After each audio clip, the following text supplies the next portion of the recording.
اعوذ باللہ من الشیطان اللعین الرجیم بسم اللہ الرحمن الرحیم الحمد للہ رب العالمین الصلاة والسلام والتحیۃ والاکرام علی سید الانام مولانا ابی القاسم محمد اللهم صل على محمد وآل محمد وعلى أهل بيته الطيبين الطاهرين المعصومين أما بعد صلوات پر محمد وآل محمد اللهم صل على محمد وآل محمد. روزے کی فضیلت میں اور انسان جو روزہ رکھتا ہے اس کا مرتبہ اور ویلیو کیا ہے اس کے بارے میں عرض کیا گیا ہے، اور آج بھی اسی سلسلے سے ایک اور آدھی حدیث، دو حدیثیں اگر پڑھوں گا تو ٹائم زیادہ لگ جائے گا، اس لیے یا تو ایک اگر کچھ ٹائم بچا تھوڑا بہت تو دوسری حدیث میں سے آدھی اور آدھی انشاءاللہ کل، کہ روزہ ہمارا کیسا ہونا چاہیے، کس طریقے کا روزہ ہم رکھتے ہیں.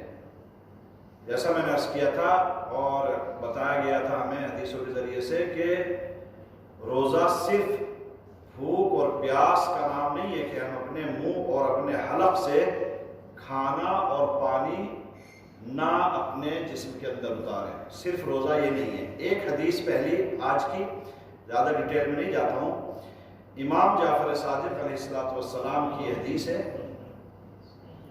جس میں آپ نے یہ ارشاد فرمایا ہے کہ الفاظ اس طریقے کے ہیں کہ اذا اصبحت صائما، ایڈریس کیا ہے ہم جیسے لوگوں کو جو روزہ رکھتے ہیں ان لوگوں کو، اذا اصبحت صائما فلیصم سمعک وبصرک من الحرام. جب تم اس حالت میں ہو کہ روزہ رکھ رہے ہو، یعنی جب تم روزے دار بنو، روزے کی حالت میں ہو، رمضان المبارک کے دن کی حالت میں اور رات میں بھی، جیسا اس کیا ہے روزے دار ہوتا ہے پورے مہینے، تو امام فرماتے ہیں اذا اصبحت صائما، جب تم روزہ دار کہلاؤ اور روزہ رکھو، فلیصم سمعک وبصرک، تو اس وقت تمہارے کان بھی روزہ رکھتے ہوئے ہوں اور تمہاری آنکھیں بھی روزہ رکھے ہوئے ہوں من الحرام. کس چیز سے ان کا روزہ کیا ہے؟ ان کا روزہ یہ ہے کہ ہم حرام کاموں سے بچیں. بھوک اور پیاس کیا ہوتی ہے؟ روزے میں جب ہم بھوکے رہتے ہیں وہاں ہوتا ہے حلال چیزوں سے پرہیز کرنا. حرام تو کسی بھی صورت میں جائز نہیں ہے شریعت میں. روزے کی حالت میں کیا ہے؟ جو چیزیں ہمارے لیے کھانا اور جو چیزیں ہمارے لیے پینا حلال ہیں ان سے بچے رہنا، ان کو ایوائڈ کرنا، یہ ہے روزہ کھانے اور پینے کا. لیکن یہاں امام فرماتے ہیں کہ جب تم اس کنڈیشن میں ہو کہ تم کھانا اور پینا نہیں کر رہے ہو، روزہ رکھ رہے ہو، تو اس وقت فَلْيَصُمْ سَمْعُكَ وَبَصَرُكَ مِنَ الْحَرَامِ، تو تمہاری آنکھیں حرام سے محفوظ رہیں اور تمہارے کان بھی حرام سننے سے محفوظ رہیں. یعنی نہ تم حرام کام دیکھو اور نہ ہی حرام کام سنو. اب حرام کام دیکھنا کیا ہے؟ شریعت نے ہمیں گائیڈ کیا ہے کہ کیا کیا چیزیں دیکھنا حرام ہے. فار ایگزامپل بیان کیا گیا ہے کہ نامحرم کی طرف نگاہ کرنا جائز نہیں ہے. مثال کے طور پر نامحرم کو نہیں دیکھنا چاہیے. ایک یہ بھی ہے. غیبت نہیں سننی چاہیے. پچھلے دن بھی حدیث میں عرض کیا گیا تھا کہ غیبت جب تک نہیں کرتا ہے تب تک وہ عبادت میں ہوتا ہے. تو اس کا مطلب کیا ہوتا ہے؟ اس کا مطلب یہ ہے کہ ہمارے کان کسی غیبت کو نہ سنیں، کسی گالی کو نہ سنیں، کسی بری بات کو نہ سنیں، کسی حرام چیز کو نہ سنیں. یہ چیزیں ہوتی ہیں کان کے روزے کی. تو تمہارا روزہ، تمہارے کانوں کا بھی روزہ ہونا چاہیے اور تمہاری آنکھوں کا بھی روزہ ہونا چاہیے. کس چیز سے؟ حرام چیز سے. اب اس کے بعد یہاں تو آنکھ اور کان کی مثال دی ہے، انہیں مینشن کیا امام نے، کان کو اور ناک کو، زبان کو نہیں کیا مثال کے طور پر، اور دوسری چیزوں کو نہیں کیا. لیکن اگلا سینٹینس جو ہے وہ سب کے لیے، پوری جسم کی، پورا جو باڈی ہے ہمارا، اس کے جتنے بھی پارٹس ہیں سب کو اس میں شامل کر لیا گیا ہے، مینشن کیا گیا ہے. پھر اس کے بعد امام فرماتے ہیں اسی حدیث میں، جارحتک وجمیع اعضائک من القبیح. پہلے جملے میں کیا کہا گیا ہے کہ تمہارے کان اور تمہاری آنکھیں حرام کام سے بچیں، حرام کام کرو، حرام کام سے بچیں روزے کی حالت میں. یہ پہلے جملے میں. دوسرے جملے میں کیا کہا گیا ہے کہ آپ کے تمام باڈی پارٹس جتنے بھی ہیں، اب ہم ایک ایک نہیں گنواتا ہوں میں، ہاتھ پیر ناک کان آنکھ سر زبان جو بھی ہے، جو بھی یوز ہوتی ہے ہماری، وہ جتنے بھی تمہارے باڈی پارٹس ہیں وہ سب کے سب بھی روزے کی حالت میں بچیں. کن سے؟ بری چیزوں سے. اب یہاں حرام نہیں کہا ہے. دیکھیے بہت سی چیزیں کیا ہوتی ہیں، حرام نہیں ہے لیکن بری ہو سکتی ہیں. اگر انسان ان بری چیزوں کو انجام دے گا تو سزا اور عذاب نہیں ہوگا اس کے لیے. جیسے مثال کے طور پر مکروہات ہے، دل کراہیت کرتا ہے، دل اس کی طرف ذرا توجہ نہیں کرتا ہے لیکن پھر بھی انسان انجام دیتا ہے، اسے کہا جاتا ہے مکروہ.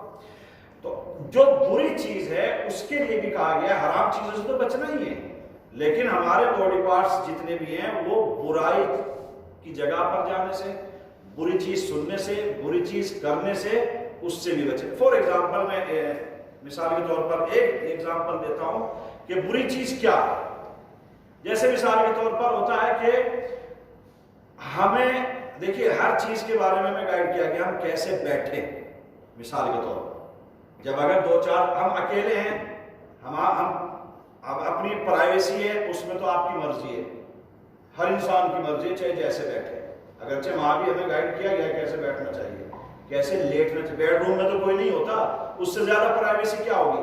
اس کے لیے بھی بیان کیا گیا ہے کہ اگر آپ سوئیں لیٹیں بسترے کے اوپر تو کیسے لیٹیں. بہت سے لوگوں کو دیکھا آپ نے، سب کے بیڈ روم میں تو جاتے نہیں، لیکن سفر میں آپ یہاں تو نہیں ہوتا ہے لیکن انڈیا میں اگر آپ دیکھیں گے ٹرین سے سفر کریں گے تو پورا جو ایک کوچ ہوتا ہے، ایک ڈبہ ہوتا ہے، وہ سب اس میں 6 سیٹیں ہوتی ہے کہ کیبن میں، اور آپ ایسے پار ہو جائیں تو سب کو دیکھتے چلے جا سکتے ہیں.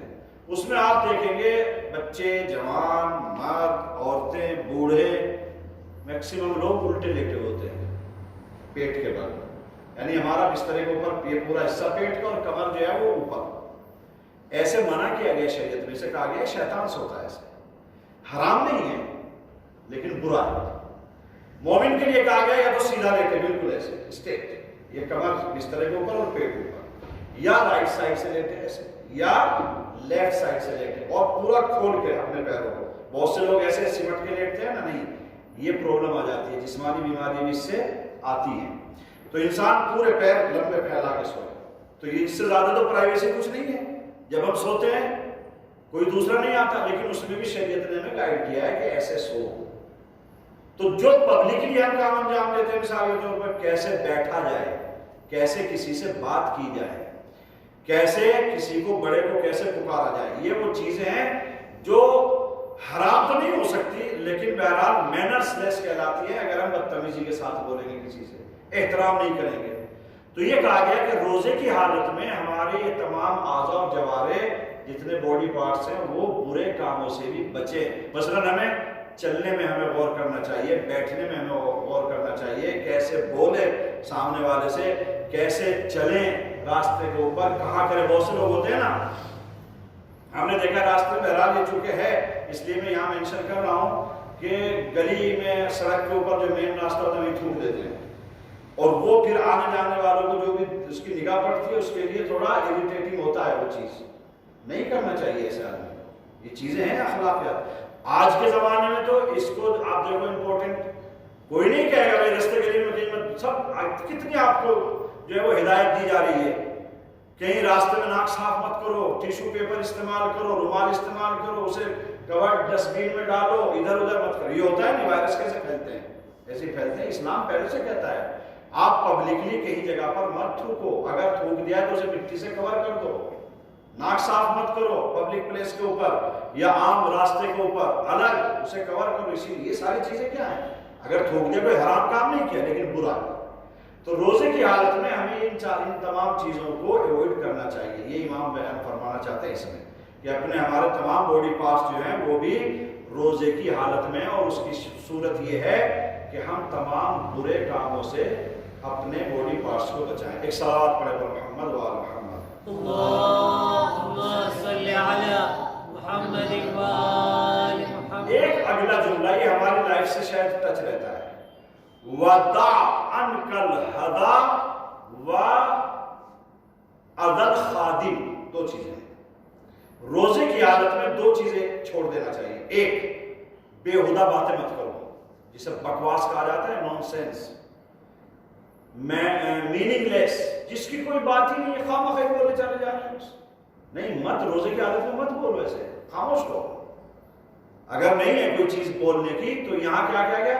لفظ ہزا استعمال کیا گیا ہے۔ ہزا ہزیان کا ہے۔ ہزیان کا مطلب سمجھتے ہیں کیا ہوتا ہے؟ عربی زبان میں ہزیان کہا جاتا ہے ایسی باتیں بولنا کہ جن کا کوئی مطلب ہی نہیں ہوتا ہے، نہ سننے والوں کو پتا ہے نہ بولنے والوں کو پتا ہے۔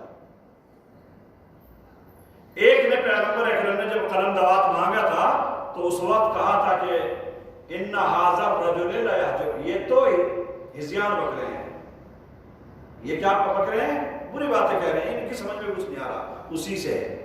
یعنی بےہودہ باتیں مت بکو روزے کی حالت میں، جو ہے وہ فالتو کی بکواس مت کرو، فالتو چیزیں مت، خاموش رہو بس۔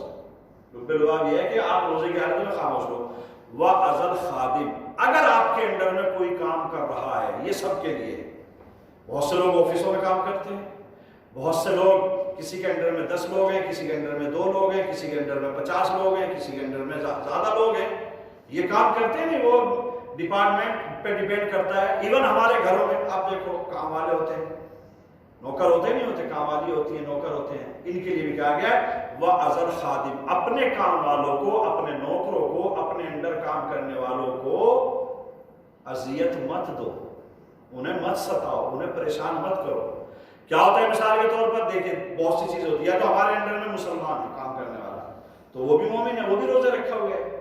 اگر نہیں ہے تو کم سے کم ایک انسان تو ہے، ہم نے روزہ رکھا ہے تو اس میں اس کا کیا وانک ہے، یا اس کی کیا غلطی ہے، یا اس کا کیا اس میں رول ہے؟ روزہ ہم نے رکھا ہے، اب ہم اسے گالیاں دے رہے ہیں، ہم اسے برا بھلا کہہ رہے ہیں، ہم اسے ڈانٹ رہے ہیں، خواہ اب آدمی کیا کہے گا؟ یار اس سے تو اچھا ہے روزہ ہی نہ رکھے۔ کیا کہے گا آدمی دوسرے؟ جو مسلمان ہے وہ تو چلو چپ چارے روزے سے کوئی بات نہیں، لیکن جو نان مسلم ہے کیا کہے گا؟ اس سے تو بھلا یہ تھا کہ روزہ ہی نہ رکھتا۔ تو کہا گیا ہے کہ انہیں کام والوں کو، اپنے یا نوکروں کو، یا آپ کے انڈر میں جو کام کر رہے ہیں، ان کو اذیت مت دو، تکلیف مت پہنچاؤ۔ یہ ہے کلیئر؟ الگ تو نہیں، حدیث ہے، اس کا جو ہے ریفرنس میرے پاس ہے، اگر کسی کو کہہ کہ شاید اپنی طرف سے بول رہا ہوں، نہیں، یہ حدیث ہے چھٹے امام کی۔ ایک صلوات پڑھیں محمد وآل محمد۔ اللہم صلی علی محمد وآل محمد۔ اس کے بعد میں امام فرماتے ہیں، جملہ بیان فرماتے ہیں وَلْيَكُنْ وِقَارُ الصَّوْمِ وَلْيَكُنْ عَلَيْكَ وِقَارُ الصَّوْمِ، آپ کا باڈی لینگویج ایسا ہونا چاہیے کہ پتہ چلے کہ یہ روزے دار ہے۔ سمپل سا ترجمہ ہے، باڈی لینگویج کیسی ہو ہماری کہ پتہ چلے کہ ہاں یہ روزے دار ہے، یعنی اپنا جو حشیمت ہے، جو غیرت ہے، جو آبرو اور عزت ہے، وہ اس طریقے سے ہم سامنے والے کے اوپر ایکسپریس کریں کہ سامنے والے کو پتہ چلے کہ بھائی یہ روزے سے ہے، اور واقعی روزے دار ایسے ہوتے ہیں، روزہ رکھنے والے ایسے لوگ ہوتے ہیں، یہ امام نے فرمایا۔ پھر اس کے بعد اگلا جملہ ہے، آپ فرماتے ہیں وَأَلْزِمْ مَا اسْتَطَعْتَ مِنَ الصَّمْتِ وَالسُّكُوتِ، یہ اگلا جملہ پہلے والے کہ بےہودہ باتیں مت بولو، لیکن اگلے جملے میں کیا فرماتے ہیں وَأَلْزِمْ مَا اسْتَطَعْتَ مِنَ الصَّمْتِ وَالسُّكُوتِ إِلَّا بِذِكْرِ اللَّهِ، جتنا ممکن ہو سکتا ہے، ایسے پوسیبل، جتنا آپ کر سکتے ہو خاموش ہو، جتنا ہو سکتا ہے ہونٹوں کو بند رکھو، مگر ذکر الہی کے لیے کھولو نہیں۔ اگر آپ کے ہونٹ کھل رہے ہیں، اگر آپ کا منہ بول رہا ہے، تو کیا ہونا چاہیے اس میں؟ صرف اللہ کی یاد ہونا چاہیے۔ وَأَلْزِمْ مَا اسْتَطَعْتَ، جتنا ممکن ہو سکتا ہے خاموشی اختیار کیجئے، مگر ذکر الہی کے لیے بولیے۔ اگر بولنا پڑ رہا ہے تو بولنے کے لیے کیا ہے مثلا؟ آپ تسبیح نکال رہے ہیں، استغفار کر رہے ہیں، یا قرآن مجید کی تلاوت کر رہے ہیں، یا حدیثیں پڑھ رہے ہیں، یا اور کوئی چیز ہے، یا کسی کو پڑھا رہے ہیں یا سمجھا رہے ہیں دین کی باتیں جو عبادت کہلاتی ہے، اس کے لیے آپ اپنی لبوں کو کھولیے، لب کشائی کیجیے، لیکن زیادہ تر ممکن ہے تو خاموش رہیے۔ اور اس کا بہترین حل یہ ہے کہ اپنے کام سے کام رکھے رمضان میں۔ ایک صلوات پڑھیں محمد وآل محمد۔ اللہم صلی علی محمد وآل محمد۔ وَلَا تَجْعَلْ یوم صومک کیوم فطرک، آپ کے 2 دن ہیں، ایک دن روزے دار کی حیثیت سے، ایک دن بغیر روزے کے، 2 دن ہوئے نہیں ہوئے؟ ایک دن آپ روزے سے ہیں، ایک دن آپ روزے سے نہیں ہیں، ان دونوں کو ایک سا مت بناؤ۔ آپ کا دونوں دن سیم نہیں ہونے چاہیے، روزے کی حالت میں اور بغیر روزے کی حالت میں۔ تو اس کا مطلب کیا ہے؟ شعبان میں جو ہماری باڈی لینگویج تھی یا جو ہمارا رویہ تھا وہ کمپلیٹلی چینج ہو جانا چاہیے رمضان میں، ورنہ اگر رمضان اور شعبان سیم ہوا تو پھر روزہ کس چیز کا؟ تو امام فرماتے ہیں کہ آپ کے دونوں دن روزے کی حالت میں اور بغیر روزے کی حالت میں جب ہوں، دونوں کے دونوں دن سیم نہیں ہونی چاہیے۔ اگلی جو حدیث ہے اس لیے پڑھ رہا ہوں میں کہ چونکہ یہ حدیث کا حصہ ہے اور بہرحال ابھی یہ میڈیا پہ بھی جاتی ہے تو اس لیے پڑھ رہا ہوں، ورنہ میں یہاں چھوڑ دیتا اگر یہ صرف یہی تک بات ہوتی۔ اس کے بعد میں امام فرماتے ہیں، لیکن ترجمہ چھوڑ دوں اس کا میں، امام بیان فرماتے ہیں وَإِيَّاكَ وَالْمُبَاشِرَةَ وَالْقُبُلَ وَالزِّحْكَ وَالْقَيْقَحَةَ بِالزِّحْكِ۔ ایک سینٹنس کا لاسٹ کا جو ترجمہ ہے وہ کروں گا بس، باقی اگر نیچے پوچھنا چاہے گا تو بتاؤں گا۔ اس کے بعد میں امام فرماتے ہیں زور زور سے آوازوں کے ساتھ ہنسنے سے پرہیز کیجیے۔ روزے کی حالت میں بہت سے لوگ ہوتے ہیں ہاں ہاں اور پتہ نہیں کہہ لگاتے ہیں اسے، آواز کے ساتھ لاؤڈلی ہنسنے سے آپ روزے کی حالت میں پرہیز کیجیے۔ ایک صلوات پڑھیں پر محمد و آل محمد۔ اللهم صل على محمد وآل محمد۔ الہی بحق الزہرا و ابیہا و بعلہا و بنیہا، پروردگارہ بحق محمد و آل محمد، یا اللہ ہماری اس مختصر سی عبادت کو قبول فرما، محمد و آل محمد کے صدقے میں ہماری توفیقات میں اضافہ فرما، پروردگارہ بحق محمد و آل محمد اس ماہ مبارک میں ہماری تمام عبادتوں کو قبول فرما، یا اللہ بحق محمد و آل محمد تو کریم تو رحیم ہم سب کے اوپر اپنا فضل و کرم نازل فرما، پروردگارہ ہماری مشکلات پریشانی اور بیماریوں کو دور فرما، یا اللہ ہم سب کو دشمنوں اور حاسدوں کے شر سے محفوظ فرما، شیاطین الجن والانس کے شر سے محفوظ فرما، یا اللہ بحق محمد و آل محمد ہم سب کو حج و زیارات سے مشرف فرما، یا اللہ محبان اہل بیت جہاں کہیں بھی آباد ان کی جان و مال عزت و آبرو کی حفاظت فرما،